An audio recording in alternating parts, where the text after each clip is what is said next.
வணக்கம், welcome to Chitra Murali's kitchen.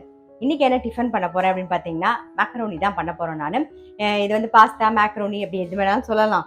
இது பாருங்க, நான் வந்து இதில் ஒரு 2 கப் எடுத்து வேக வச்சு ரெடியாக எடுத்து வச்சிருக்கேன். கொஞ்சம் உப்பு, கொஞ்சம் எண்ணெய் விட்டு தண்ணி விட்டு நல்லா கொதிக்க வச்சு வேக வச்சு வடியெல்லாம் விட்டுட்டு ரன்னிங் வாட்டர்லையும் அலம்பிட்டு அதுக்கப்புறமா எடுத்து வச்சிருக்கேன். ஏன்னா நம்ம வந்து அந்த ரொம்ப சூடாக அப்படியே வைக்கக்கூடாது இல்லையா, ஸோ கூலாக்கணும் இல்லையா, அதனால ரன்னிங் வாட்டர் விட்டு எல்லாம் ரெடி பண்ணி வச்சாச்சு. ஸோ மேக்ரோனி வெந்து ரெடியாக இருக்கு. இப்போ எப்படி பண்ண போறோம் அப்படின்னு பார்த்தீங்கன்னா, கடாயில் எண்ணெய் விட்டுருக்கேன், கொஞ்சம் வெண்ணெய் சேர்த்துக்கலாம். எண்ணெயும் வெண்ணெயுமா நான் சேர்த்துக்கிறேன். சீரகம் போட்டுடலாம். சீரகத்தோடையே வந்து வெங்காயம். எண்ணெய் நல்லா காஞ்சிருது, அதனால நான் டக் டக்குன்னு போட்டேன்.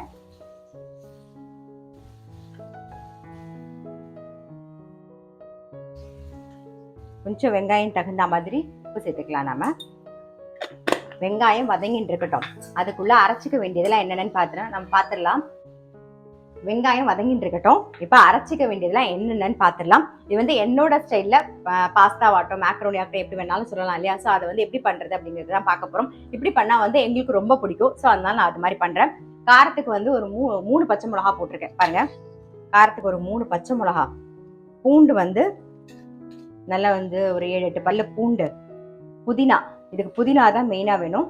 ஸோ புதினா ஒரு நல்ல ஒரு 2 கைப்பிடிக்கு மேலே புதினா சேர்க்குறேன். ரொம்ப வாசனையாக நல்லா டேஸ்டாக இருக்கும்.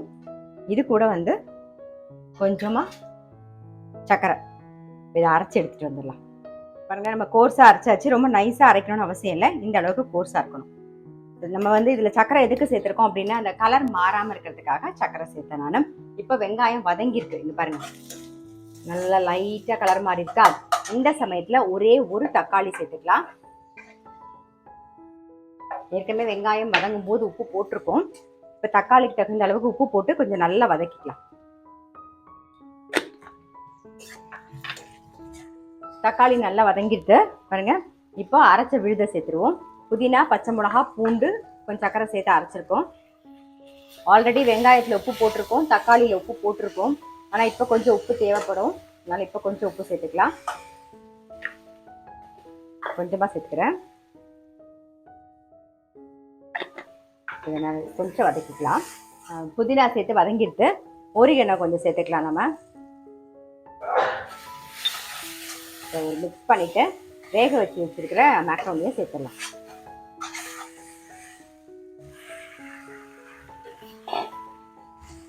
நல்லா மிக்ஸ் பண்ணிடுவோம்.